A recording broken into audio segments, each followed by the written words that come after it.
Ang mabuting balita ng Panginoon ayon kay San Lucas. Papuri sa iyo, Panginoon. Nang ika-6 na buwan na ng pagdadalang tao ni Elizabeth, ang Anghel Gabriel ay sinugo ng Diyos sa Nazaret, Galilea, sa isang dalaga na ang pangalay Maria.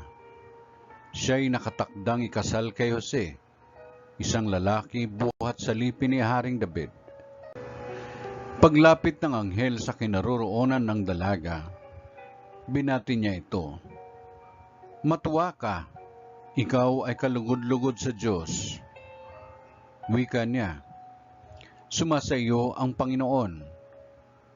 Nagulumihanan si Maria sa gayong pangungusap at inisip niyang mabuti kung ano ang kahulugan niyon. Kaya't sinabi sa kanya ng anghel, "Huwag kang matakot, Maria, sapagkat kinalulukdan ka ng Diyos. Makinig ka, ikaw ay maglilihi at manganganak ng isang lalaki, at siya'y tatawagin mong Jesus.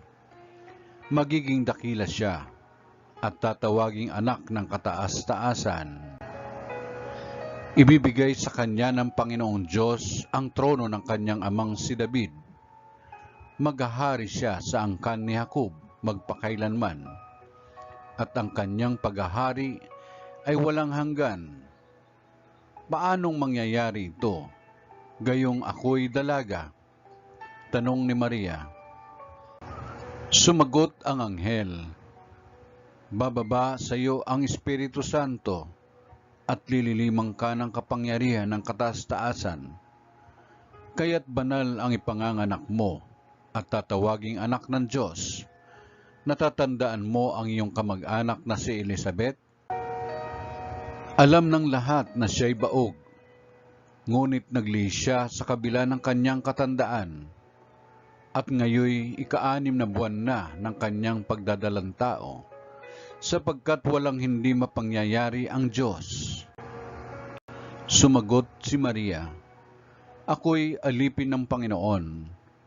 Mangyari sa akin ang iyong sinabi," at nilisan siya ng anghel. Ang mabuting balita ng Panginoon. Pinupuri ka namin, Panginoong Jesucristo.